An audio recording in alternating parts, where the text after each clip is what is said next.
Assalamualaikum warahmatullahi wabarakatuh. Alhamdulillah wassalatu wassalamu ala rasulillah.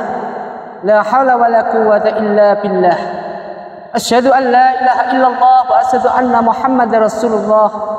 Allahumma shalli wa sallim ala sayyidina Muhammad wa ala ali sayyidina Muhammad. A'udzu billahi minasyaitonir rajim. Bismillahirrahmanirrahim. Wa an alqiya asaq falamma ra'ahu tahtahu ka'annahum jan wala mudbiran walam yu'ad ya Musa aqbala wala innaka minal aminin. Sadaqallahu azim. Sadaqallahu ala Rasulillah sallallahu alaihi wasallam. Pertama, kita panjatkan rasa puji syukur kita pada Allah Subhanahu wa taala atas segala nikmat rahmat yang diberikan kepada kita. Hingga detik ini kita masih mendapatkan suatu hidayah yang luar biasa tiada taranya. Salawat dan salam mari kita haturkan pada junjungan kita Nabi Muhammadin sallallahu alaihi wasallam. Mudah-mudahan apa yang kita lakukan dengan perbanyak salawat pada baginda Rasulullah sallallahu alaihi wasallam nantinya bermanfaat buat kita semua. Ma'asyiral muslimin muslimat rahimakumullah yang dimuliakan Allah.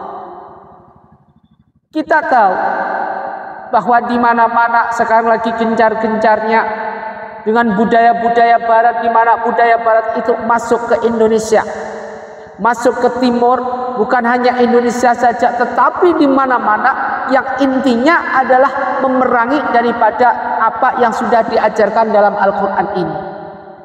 Dengan berbagai macam dentuman dan berbagai macam suatu dalih, hingga akhirnya Al-Quran ini bagaimana supaya bisa disingkirkan. Tersingkirkanlah. Kalau Al-Quran sudah disingkirkan, artinya ajaran-ajarannya pun juga akan hancur.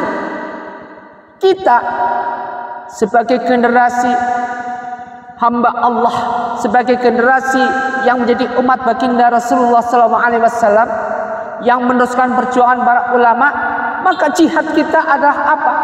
Mempertahankan kemurnian Al-Quran ini dengan cara apa? Kita pondasi semua akidah-akidah, syariat-syariat yang ada pada pemuda, anak, dan siapapun yang ada, baik di sekitar kita, di sekeliling kita, dimanapun ada, maka kita tambahkan suatu kekuatan. Kekuatan apa yang terdapat di situ? Yaitu kekuatan iman. Perlu adanya suatu penanaman di mana iman senantiasa jangan sampai lepas pada diri kita. Iman itu, andai kata manusia tidak punya iman, maka apa yang terjadi? Manusia akan lupa dengan apa yang dia lakukan. Apapun yang dia lakukan dengan penuh dengan kemaksiatan tertanam dalam hati kita. Kaki ini yang seharusnya kita gunakan untuk ibadah, untuk sholat di masjid, untuk jamaah, untuk kegiatan yang berbau, apa yang diperintahkan Allah, kita gunakan sia-sia. Kita gunakan dengan cara apa? Kita gunakan untuk bermaksiat dan apapun. Makanya dari itu, dalam suatu hadis disebutkan al-imanu atu'minu billahi wal malaikatihi wa kutubihi wa rasulihi wal yaumil akhir wa qadri khairi wa syahri. Ini penting sekali buat kita pahami, buat kita kenal, buat kita kenang.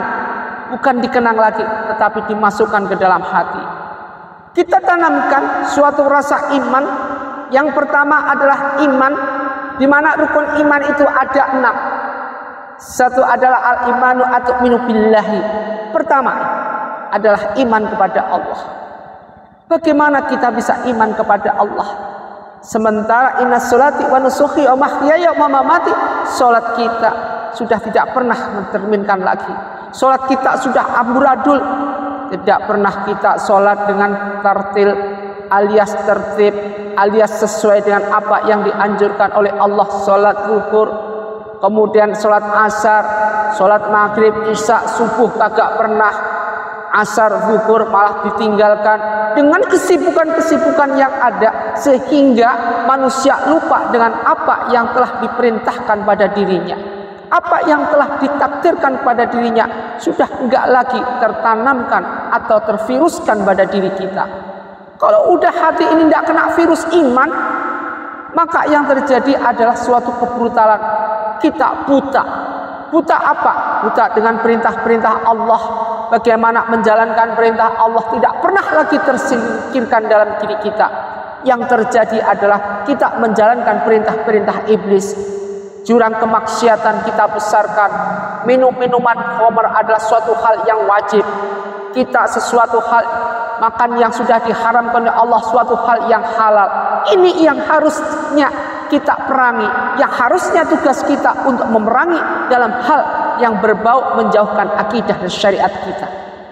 Iman yang pertama ini al-imanu atu'minu billahi, iman kita kepada Allah, benar-benar iman dengan menjalankan perintah Allah, dengan salat kita, warka'u ma'ar raqiin, dan segala sesuatu.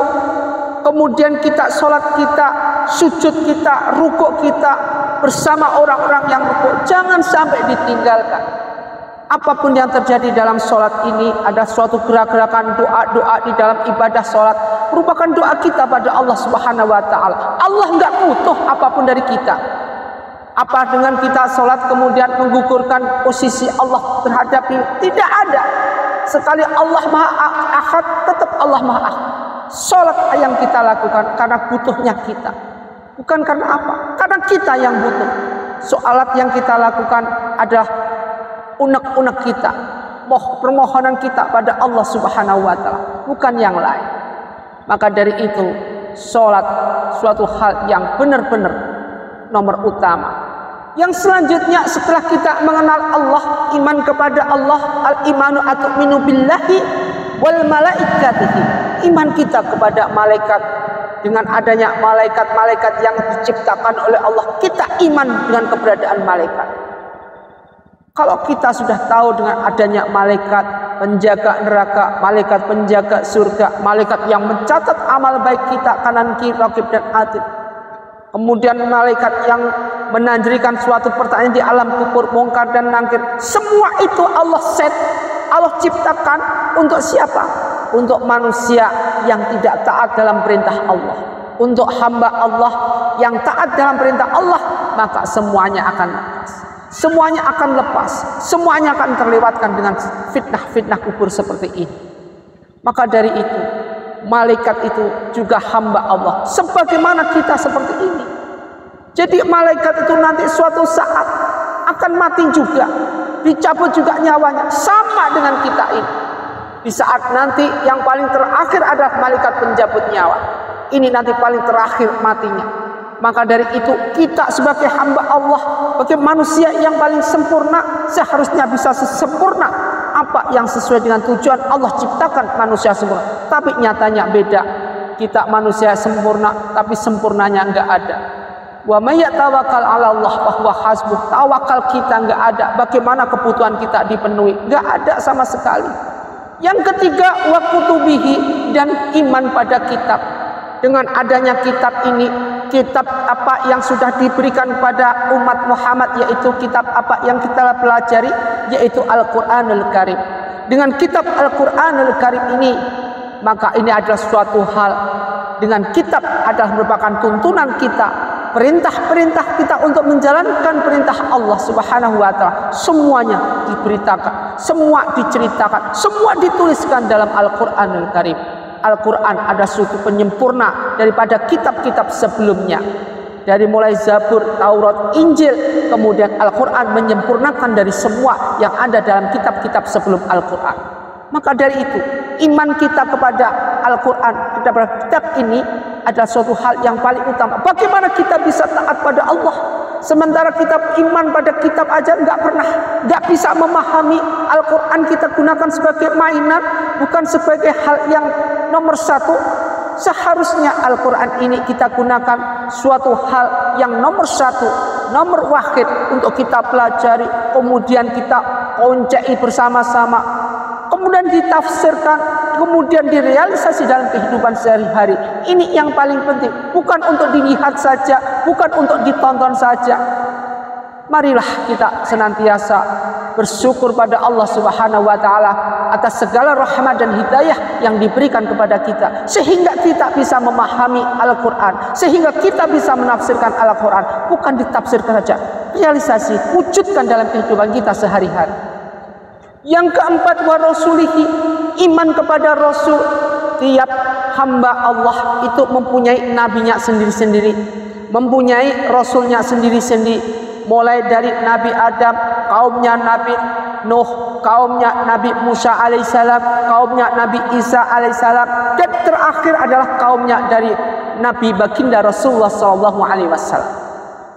Nanti di mana orang dikumpulkan, mereka hamba-hambanya, mereka hamba-hamba Allah itu pada mengerumpul, pada berdiri dengan nabinya sendiri-sendiri.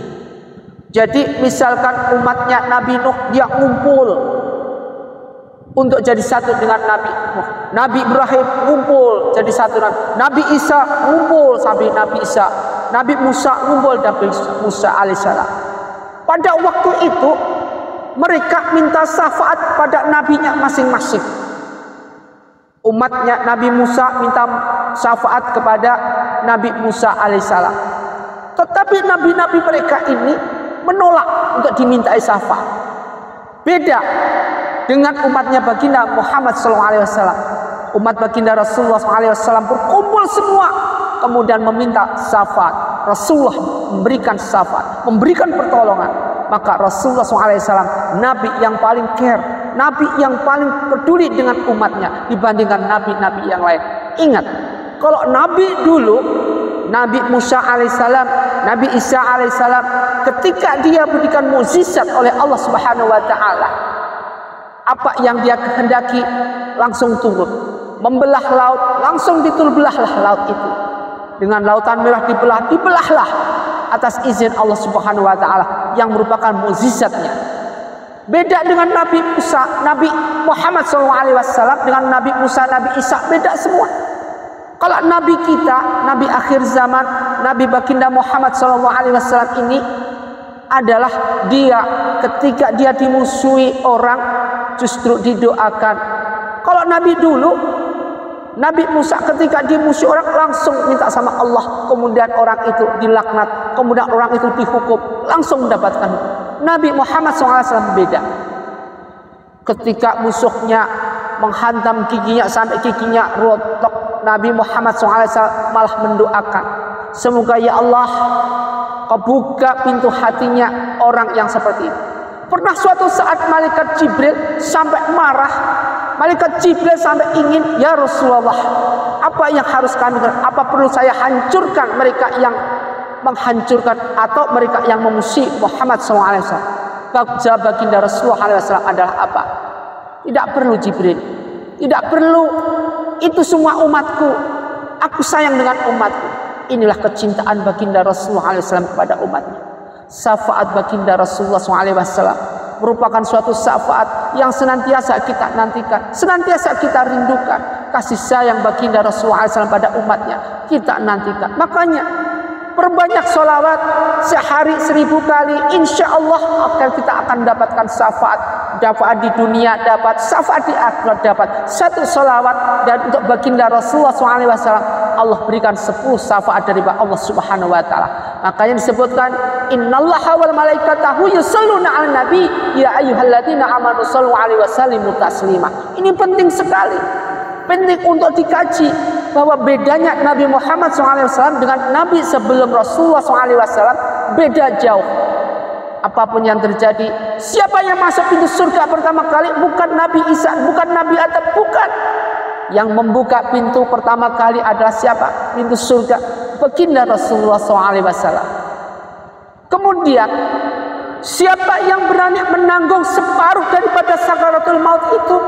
Kalau bukan baginda Rasulullah SAW, separuh sakaratul maut dari umatnya ditanggung oleh baginda Rasulullah SAW. Coba bisa dibayangkan kalau kita merasakan sakaratul maut itu dengan sendirinya, tanpa ditanggung oleh baginda Rasulullah SAW setelahnya, mungkin apa yang terjadi? Sakaratul maut itu sakitnya minta ampun. Kalau kita sudah tahu seperti ini, harusnya kita bangga menjadi umat baginda Rasulullah SAW.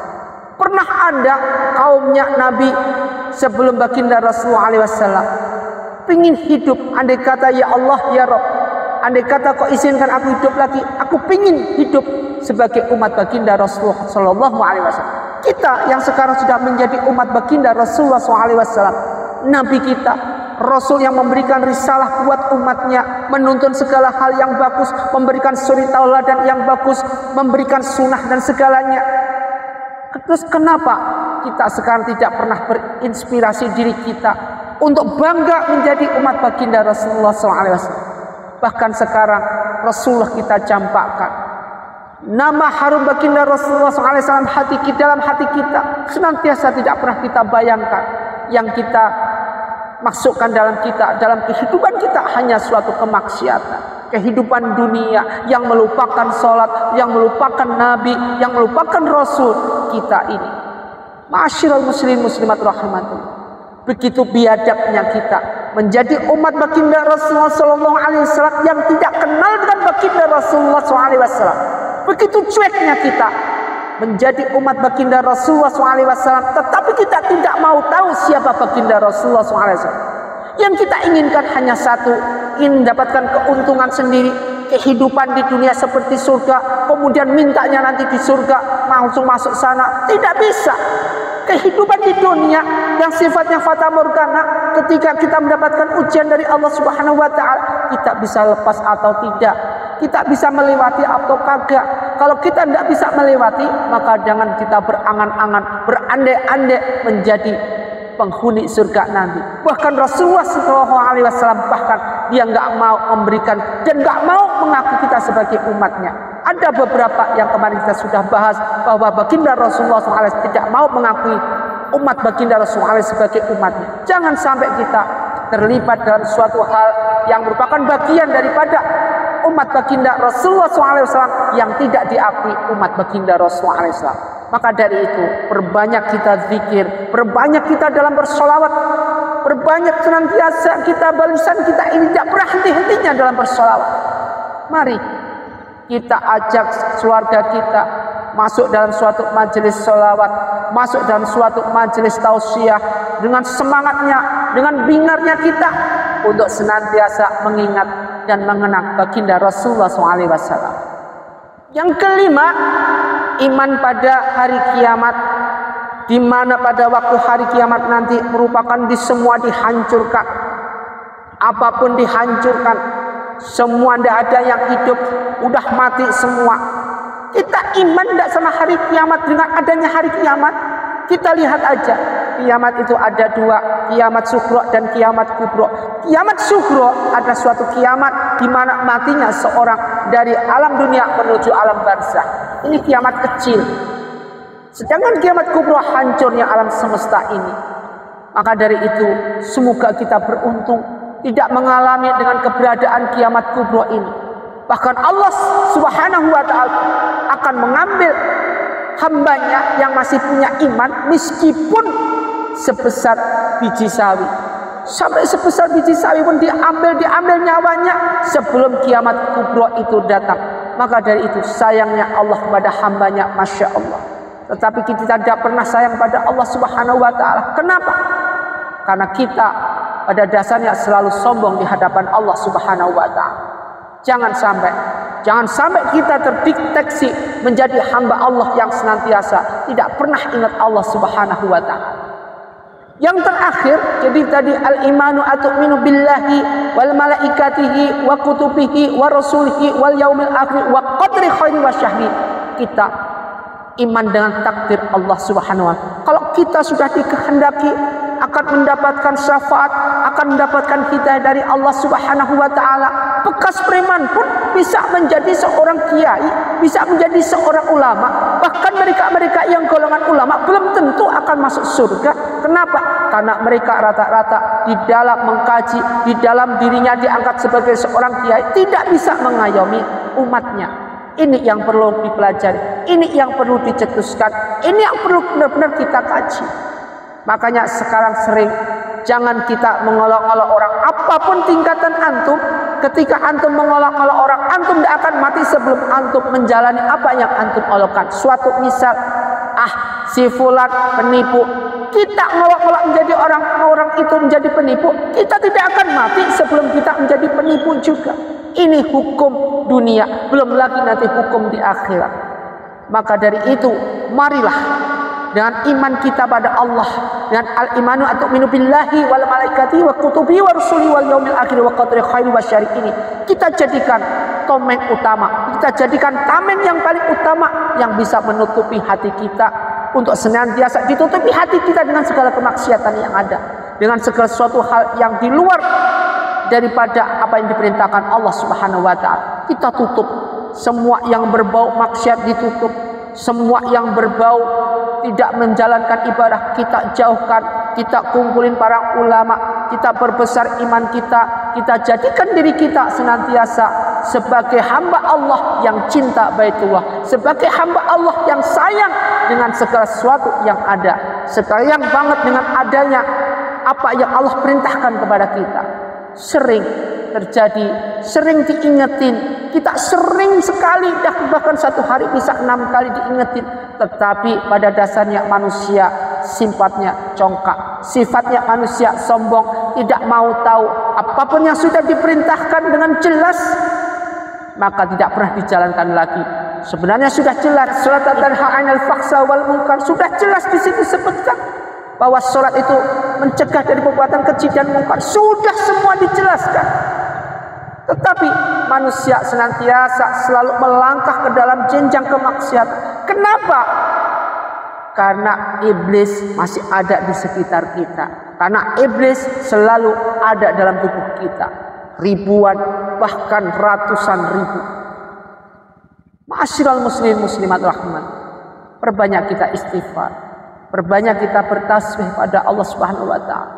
Apapun yang kita lakukan di dunia ini, sementara umur kita tinggal beberapa, yang sudah usianya 40, 50, 60, hati-hati, persiapkan tobat nasuha, persiapkan diri kita untuk menuju kehidupan selanjutnya, yaitu mulai masuk ke dalam alam akhirat, di mana alam akhirat ini nanti waktunya akan lebih panjang jauh daripada apa yang kita lakukan di dunia ini. Dunia sebagaimana diibaratkan dalam suatu riwayat, kita sebagaimana orang yang mampir cuma minum sebentar kemudian berangkat lagi. Coba dibayangkan, fata morgana di dunia ini. Apa yang kita cari? Kita mohon pada Allah untuk mencari kehidupan kemewahan di dunia. Bohong semua, tidak ada gunanya. Pada suatu saat kalau kita dipanggil oleh Allah Subhanahu wa taala, kita tinggalkan semuanya.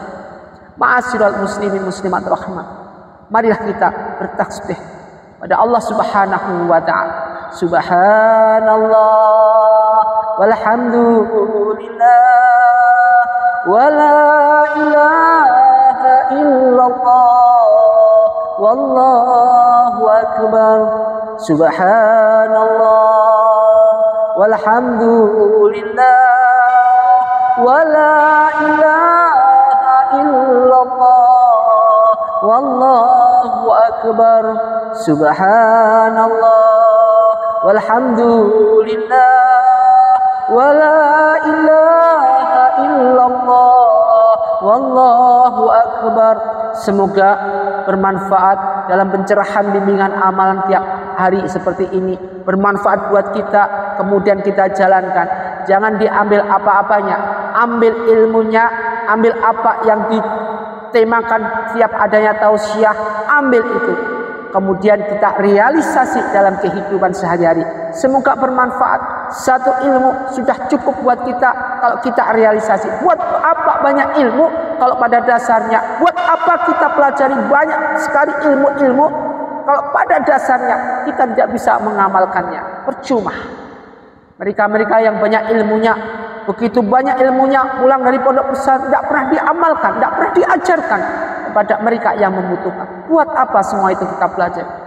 Padahal sampaikan ilmu, sampaikan apapun yang kita punya, meskipun cuma satu ayat, akan menjadi suatu bagian daripada jihad. Semoga bermanfaat. Wabillahi taufiq wal hidayah. Assalamualaikum warahmatullahi wabarakatuh.